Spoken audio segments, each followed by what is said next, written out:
HyperX Quadcast. À condition d'être correctement configuré, le microphone est relativement silencieux, 60% du volume Windows, et son gain réglé à moitié semble être la configuration optimale pour éviter les bruits blancs qui correspondent aux bruits parasites que peut émettre un micro dans une pièce parfaitement silencieuse. Seul peut lui être reproché la performance de son filtre anti-pop interne, qui est certes suffisant, mais ne fait toutefois pas aussi bien qu'un filtre externe, qui cacherait pourtant le design travaillé de l'appareil. Le Quadcast justifie son prix par sa qualité et s'inscrit indéniablement parmi les microphones d'exception qui composent la gamme de prix dans laquelle il s'inscrit.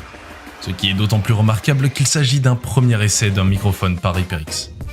Avec son Quadcast, qui propose un audio clair, doux et fidèle, ainsi qu'un design élégant et réfléchi à l'exemple du bouton tactile extérieur qui permet de couper l'enregistrement en une touche. HyperX rivalise sans complexe avec les modèles les plus populaires du marché.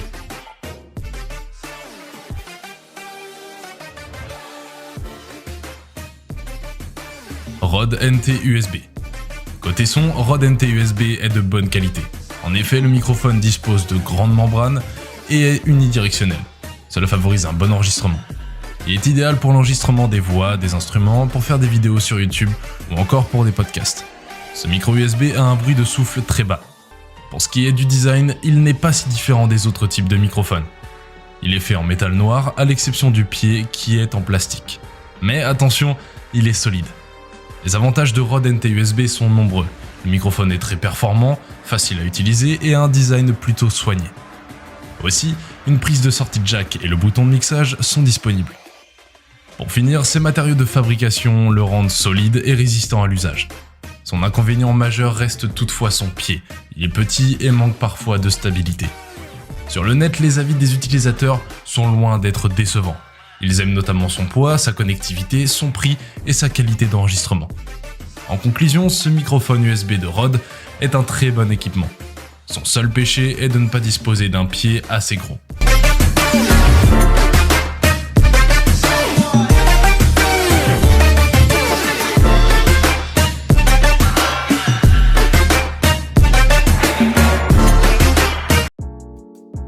Blue Yeti USB.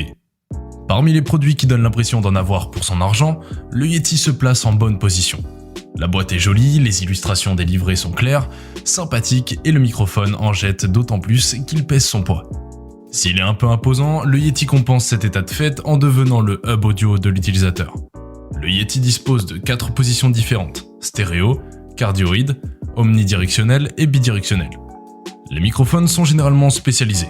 Selon leur conception, ils sont plus ou moins adaptés à la prise de son intérieure ou studio, à la voix humaine ou aux instruments, etc. Le Yeti, lui, fait presque tout et s'en sort honorablement dans chacun de ces différents modes.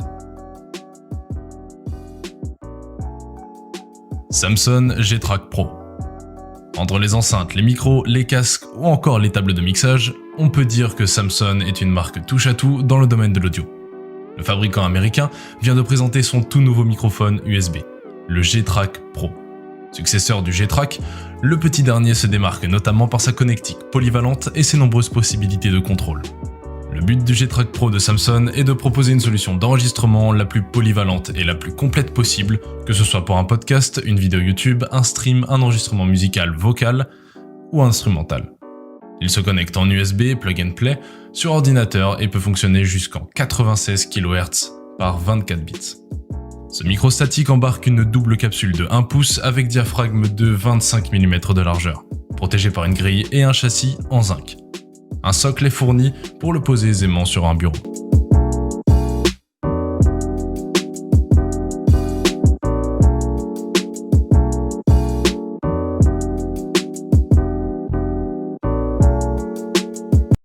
Audio-Technica AT 2020 USB+. Le micro Audio-Technica AT 2020 USB+, est l'évolution du AT 2020 USB. Ce micro a été développé avec un but précis, proposer un micro de qualité avec une carte son intégrée pour ne pas avoir à acheter une préampli. Tout comme le Rode NT USB, le Yeti de Blue Microphones ou encore le Burr du M1, ce micro est donc un produit qui s'adresse aux personnes un peu nomades, les musiciens qui veulent s'enregistrer n'importe où, les podcasteurs et les vlogueurs qui voyagent. L'AT 2020 USB+, est un micro plug and play de très bonne qualité. Il se connecte en USB à votre ordinateur pour une facilité d'utilisation optimale. Cette simplicité d'utilisation le rend optimal pour une utilisation en home studio ou sur le terrain. Avec le AT 2020 USB+, Audio-Technica nous propose un micro qui s'adapte non seulement parfaitement au podcast ou les voix off, mais il est aussi capable d'enregistrer les instruments. Peu importe ce que vous avez décidé d'enregistrer, vous ne serez pas déçu par la qualité audio.